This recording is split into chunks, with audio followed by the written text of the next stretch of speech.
Snipe Squad, what is going on? Back again. It is your boy Sniper Jones, and I am back with another video for you head top. Hopefully you guys are having an amazing day today, guys. As you can see, we are here back in the studio for another video, and I'm kind of excited because this is a sneaker that nobody really reviews or talk about anymore. So either you're here because you're a Foamposite lover, or you just curious to see what these looking like. However, I'm happy that you came here today. Make sure you subscribe to the channel if you are new. But like I said, I'm very excited to talk about this sneaker. Now, a lot of you guys know that I started my channel off, or not even my channel, I started my sneaker collection off buying only Foamposites. That was like the only shoe that I would buy. That's what kind of got me into buying sneakers. So I felt like I owed it to myself to bring these back to the studio and to see what they were hitting for under these lights, because I mean, the Foamposite is a very big piece to why I'm here today. Now quickly, guys, before we get the video started, I wanted to tell you guys about the Rejuvenator laundry pods. Now, a lot of y'all probably see me cleaning my shoes with the Rejuvenator products, and it's probably just a Rejuvenator solution,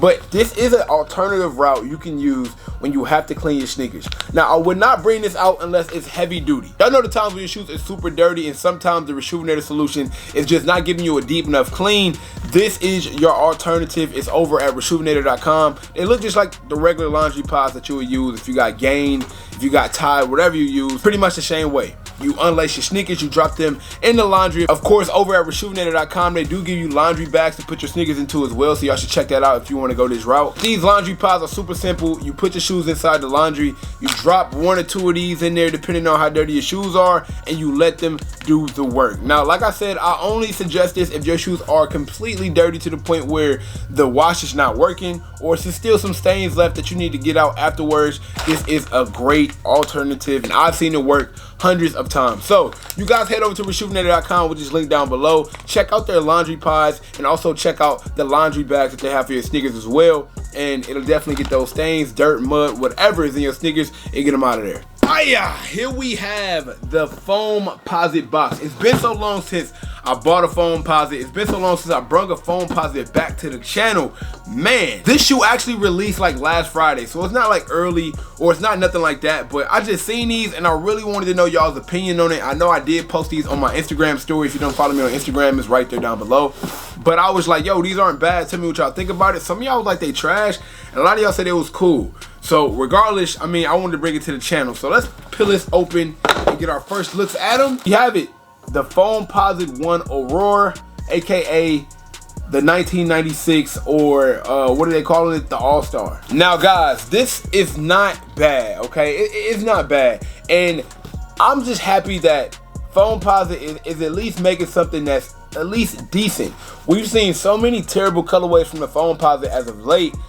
It's just really turned a lot of people off to this shoe. Now, like I said, even though the Foamposite is not nowhere near back in, I would say, the mode of selling out or anything like that, I think a lot of it has to do with everybody's on a comfort tip right now. Everybody likes comfortable shoes. Everybody likes a good comfy feel. That's why Yeezys are selling out and stuff like that, and they're making other sneakers that's super comfortable. New Balance 997s and things like that. This might not be the most comfortable shoe, and it still has the retail price of $230, which is pretty up there in my opinion. I mean, it's still pretty inexpensive shoe, but they're just sitting on shelves these days. I was talking to a friend of mine, and he asked me, how do I feel about the Foamposite? And this is my take on it, and I really would like to hear you guys' opinion on what I have to say about it. Y'all remember when the Dunks used to be coming out and nobody cared? I mean, the hype for the Dunks was through the roof, and then for a short moment of time, nobody cared about the Nike Dunk at all, and over time, it came right back. Now, good luck getting a dunk. You're okay? Getting dunks are almost impossible these days because of resale value, and out of nowhere, everybody has interest in the shoe. But at one point in time, if you were buying dunks in that gray area where everybody stopped caring, you probably got a lot of money on your hands or a lot of great dunks in your collection because people did not care. The exact route that I think the Foamposite is taking, because do y'all remember 2010, 2011, 2012, 2009, the Foamposite was running the game. That is when I started my collection. I started my collection off like in 2012, 2013. And through that time, bruh, I was trading Foamposites. Well, I was trading Jordans for foams. So if I had a pair of J's, I would trade it for Foamposites, man. It was literally at one point in time, I think in 2016, I had every pair of Foamposites that ever came out up until 2016. And then after that, after 2016, I would say after 2017 really, I stopped buying them and it kind of went downhill. Now this sneaker really reminds me of, if you guys remember, the Memphis Tiger Foamposite. Now this was a Memphis exclusive at one point in time. I actually got my hands on these because if you guys remember, when the Super Bowl was here, it was in Atlanta, and sneakers, the Nike sneaker shop did a pop-up here, and they had these on location. So I went downtown and I picked up my pair of Memphis foams, and like I said, I still have these. I could have sold them. I still like this shoe, so it's gonna stay with me, but I just feel like this shoe kind of reminds me of the Memphis foam in a lot of ways, whether if it's just because they both have that, like that royal blue black and a weird streak of white going down it. This streak of white is more like a graphic print, comparing it to like the Memphis Tiger, where the streak of white comes from the laces, which is, you know, pretty bold and it stands out. But still, they kind of draw a little similarity here. If you guys can check out the insole of the shoe, let me see if I can get that in here. It says 1996. You can't see it, bro. I'm sorry. It says 1996, and it has like the All-Star logo that they had back in 1996 during the 1996 All-Star game. Now, a lot of people that don't know, 1996 is the first time somebody wore these in an All-Star game, I believe, and it was Tim Duncan who was the Foamposite first. I know Mike Bibby wore them in college in Arizona, but the first time they was ever worn in the NBA was not even by Penny Hardaway. They were by Tim Duncan, I believe, in an All-Star game of 1996. He wore the Pearl Foamposite Pros, and here you have the Foamposite One. But a lot of people who don't know, the Foamposite Pros are the huge Nike swoosh on the outside of the sneaker, and the Foamposite Ones are the ones that do not have the Nike swoosh. That's actually the reason why they made the Pro, is because Foamposite and Nike believed that the Nike swoosh that's only right here was not getting enough, you know, wasn't getting enough attention on the logo, and a lot of people didn't know it was a Nike shoe, so they decided to put a huge Nike swoosh on the side just to make it more apparent that it was a Nike shoe. Comment down below if you like the Nike Foamposite Pro or if you like the Nike Foamposite One instead. Checking out our outer sole, we get our Nike Foamposite outer sole, and one thing about the outer sole is I believe this is one of those earlier shoes,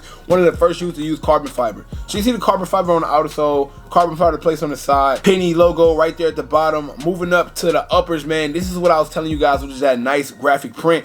It's kind of like a fade colorway, so it's black on the back heel, and moving up to the toe box, it just get bluer and bluer and bluer, and as you see in the middle, it's like that little mist of fade to switch between both colorways. You'll see like this lightning bolt, this lightning strike of white around the side panel of the shoe as well. Definitely give the shoe some character if you ask me. All black laces going up the tongue. You see this blue streak. It also has a star logo on the pull tab of the tongue as well, signifying the All-Star game of 1996. Now, Foamposites usually don't come with alternate laces, so I don't believe that they have any, which they don't. These are still available in stores. I know, like, for sure they haven't sold out yet, but like I said, they definitely caught my interest, and if you like these, then let me know down below. And if you didn't like them, it's all good, man. I know Foamposites really isn't popping right now. I know a lot of you guys don't care about them, but when they do come back in style, I don't want to hear it, because when the Dornbecker phones came out, y'all bought them. When the Galaxy phones came out, y'all bought them. So please don't be switching up when these things catch hype and everybody want pairs again, because I believe it can happen. Thank you guys for watching so much, man. Leave a comment down below. Also like, subscribe. You know I cannot leave without saying everybody want to be famous,